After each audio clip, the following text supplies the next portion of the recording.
നമസ്കാരം, എൻ്റെ പേര് ഷമീം. ഇത് നമ്മുടെ വേറൊരു സ്റ്റെഫിൻ ഫാമിൻ്റെ മീറ്റ് പർപ്പസിൻ്റെ ഒരു യൂണിറ്റാണ്. ഇത് സ്ഥിതി ചെയ്യുന്നത് പാലക്കാട് വാളയാറ് ഓൾഡ് സാൻഡൽവുഡ് കമ്പനിയിലാണ് സ്ഥിതി ചെയ്യുന്നത്. അത്യാവശ്യം എല്ലാ ടൈപ്പ് കട്ടിങ്ങിനുള്ള ആടുകളും ഇവിടുന്ന് അവൈലബിൾ ആണ്. ചെറുത് മുതൽ വലിയ വളരെ വെയിറ്റ് കുറഞ്ഞ ടൈപ്പിലുള്ള കുഞ്ഞുങ്ങളൊക്കെ ഒത്തിരി ഉണ്ടെന്ന് തോന്നുന്നു. ഉണ്ട്, 12-15 കിലോ ആ റേഞ്ചിലുള്ള കുഞ്ഞുങ്ങളുണ്ട്. ഈ മന്തിക്ക് ആവശ്യത്തിനായിട്ടുള്ള തീർച്ചയായിട്ടും അതൊക്കെ ഉണ്ട്. അപ്പൊ എനിക്ക് തോന്നുന്നു എപ്പോഴും ഇറച്ചിക്ക് ആവശ്യത്തിന് ഇവിടെ ആടുകൾ ഉണ്ടെന്ന് തോന്നുന്നു. എല്ലാ സമയത്തും ഉണ്ടാവും. എപ്പോൾ നമ്മൾ ഈ ബൾക്കായിട്ടൊക്കെ എടുക്കാൻ ആഗ്രഹിക്കുന്നവർക്ക്, ഇപ്പൊ 50 എണ്ണം 100 എണ്ണം ഒക്കെ എടുക്കാൻ ആഗ്രഹിക്കുന്നവർക്ക് ഇവിടുന്ന് കൊടുക്കാൻ പറ്റുമല്ലോ അല്ലേ? തീർച്ചയായിട്ടും കൊടുക്കാൻ പറ്റും. അത് അവരുടെ റിക്വയർമെന്റ് എങ്ങനെയാന്നുള്ളത് പറഞ്ഞാൽ അതിന്റെ കാറ്റഗറിയിലുള്ളത് കൊടുക്കാം. ഈ പലരും അന്യ സംസ്ഥാനത്ത് പോയിട്ട് ഇപ്പോൾ രാജസ്ഥാനിലും പഞ്ചാബിലും ഒക്കെ പോയിട്ട് ഒരുപാട് പൈസ പോകുന്നുണ്ട് ഈ കട്ടിങ് ആടുകൾ. അപ്പൊ ഇത് അവിടോട്ടൊന്നും അന്യ സംസ്ഥാനത്തോട്ടൊന്നും പോകേണ്ട ആവശ്യമില്ല. പാലക്കാട് സ്ഥിതി ചെയ്യുന്ന സ്റ്റെഫിൻ ഫാമിൽ ധാരാളം ആടുകളുണ്ട് അല്ലേ? എല്ലാവിടേക്കും നമ്മൾ സപ്ലൈ ചെയ്യാൻ പറ്റൂല്ലേ? അപ്പൊ റേറ്റ് എങ്ങനെയാണ് ഇവിടെ നമ്മൾ കൊടുക്കാൻ ഉദ്ദേശിക്കുന്നത്? റേറ്റ് പെണ്ണാടുകൾ 320 മുതൽ 360 ആ റേഞ്ചിൽ വരും. ആ റേഞ്ച് കിട്ടും. ആ റേഞ്ച് ഓക്കെ. ചിലപ്പോൾ ചെറിയ വ്യത്യാസങ്ങൾ മുന്നേ 10-20 രൂപ ഉണ്ടാകും. കുട്ടികള് 420 മുതൽ 480 വരെ. മെയില് ഫീമെയിലും എല്ലാം. മെയില് ഫീമെയിലും എല്ലാം. ചെറിയ കുട്ടികളുണ്ട് അല്ലേ? 15 കിലോ 20 കിലോ ഒക്കെ വരുന്നത്. 15 കിലോ 20 കിലോ ആ റേഞ്ച്. അപ്പൊ ആവശ്യത്തിന് കൊടുക്കാനായിട്ട് നമുക്ക് ഉണ്ടാവുമല്ലോ അല്ലേ? തീർച്ചയായിട്ടും. പിന്നെ അതേപോലെ ഹക്കീക്കത്ത്, പിന്നെ മുടി കളത്തില്, അതുപോലത്തെ പരിപാടികൾ, കാറ്ററിംഗ് ആവശ്യത്തിനായിട്ടൊക്കെ എല്ലാം ഇവിടെ. നല്ല ചെറിയ കുട്ടികൾ കുറേ ഉണ്ടെന്ന് തോന്നുന്നല്ലേ? മന്തി പരിപാടി ഓർഡേഴ്സ് ഉള്ളത് ഇഷ്ടം പോലെ ഉണ്ടെന്ന് തോന്നുന്നല്ലേ? അപ്പൊ നമുക്ക് കേരളത്തിലേക്ക് അധികം പോകാറുണ്ടോ ഈ സാധനം? അതോ തമിഴ്നാട്ടിലോട്ടാണോ? നമുക്കിപ്പോ കൂടുതലും ഫോക്കസ് തമിഴ്നാടാണ്. തമിഴ്നാട്ടിലേക്ക് പോയിക്കൊണ്ടിരിക്കുന്നത്. കേരളത്തിൽ നിറയെ എൻക്വയറീസ് ഉണ്ട്.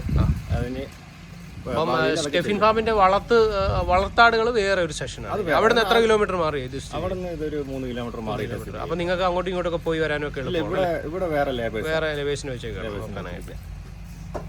കേരളത്തിൽ വ്യാവസായിക അടിസ്ഥാനത്തിലുള്ള ആട് വളർത്തൽ വളരെ കുറവാണ്. അപ്പൊ അതുകൊണ്ട് തന്നെ നമ്മൾ അന്യസംസ്ഥാനത്തെ ആശ്രയിക്കുകയാണ്. അപ്പൊ നമ്മൾ എവിടെ നിന്നൊക്കെയാണ് ആടുകളെ ഇങ്ങനെ പർച്ചേസ് ചെയ്ത് ഇവിടേക്ക് എത്തിക്കുന്നത്? നമ്മൾ മെയിനായിട്ട് രാജസ്ഥാൻ, പിന്നെ UP, മഹാരാഷ്ട്ര ബോർഡറിലേക്ക് നമ്മൾ ഇറങ്ങിയിട്ടില്ല. കൂടുതലും രാജസ്ഥാനാണ്. ആടുകൾ ഒരുപാടുള്ള രാജസ്ഥാനിലാണ്. അതെ അതെ. അവിടെ നമ്മൾ ഗാവുകളിൽ നിന്നും ഡയറക്റ്റ് പർച്ചേസ് ചെയ്യുന്നുണ്ട്, ഏജന്റുമാരെ അയച്ചിട്ട്. പിന്നെ അതേപോലെ നമ്മൾ അവിടുത്തെ ചന്തകളിൽ നിന്നും കളക്ട് ചെയ്യാറുണ്ട്. അപ്പൊ എനിക്കൊന്ന് സ്ഥിരം പർച്ചേസിംഗ് ഉണ്ട്. വളർത്താടുകളും കട്ടിങ് ആടുകളും ഇവിടെ കിട്ടും. എപ്പോ വന്നാലും ലഭ്യമാണ് അല്ലേ? 4 യുവ കർഷകരുടെ സംരംഭമാണ് നമ്മൾ കഴിഞ്ഞ വീഡിയോയിലെ വളർത്താടുകളുടെ ഒരു സെക്ഷൻ കണ്ടത്. വളരെ വിശാലമായിട്ട് വളരെ മനോഹരമായ സ്ഥലത്ത് അവർ ആടുകളെ വളർത്തുന്നുണ്ട്. അന്യസംസ്ഥാനങ്ങളൊക്കെ പോയിട്ട് നല്ല ക്വാളിറ്റിയുള്ള ആടുകളെ നമ്മുടെ നാട്ടിലേക്ക് കൊണ്ടുവന്ന് നല്ല നല്ല കർഷകർക്ക് വിതരണം ചെയ്യുന്ന 4 ചെറുപ്പക്കാർ. അപ്പോൾ കൃഷിയോട് അതിയായ ആഗ്രഹം കൊണ്ടാണ് അവരിങ്ങനെയുള്ള ബിസിനസ്സുകളൊക്കെ ചെയ്യുന്നത്. അപ്പോൾ നമ്മുടെ നാട്ടിലുള്ള സംരംഭങ്ങളെയും കൃഷിയൊക്കെ നമ്മൾ പ്രോത്സാഹിപ്പിക്കാനായിട്ട് മനസ്സ് കാണിക്കണം. വീഡിയോ പരമാവധി എല്ലാവരിലേക്കും ഷെയർ ചെയ്യുക. ഇവിടെ ധാരാളം ആടുകൾ നമുക്ക് വാങ്ങാനായിട്ട് സാധിക്കും. കട്ടിങ് ആടുകളുടെ ഒരു സെക്ഷനാണ് സ്റ്റെഫിൻ ഫാമിൻ്റെ പാലക്കാട് വാളയാർ നമ്മൾ ഈ കാണുന്നത്.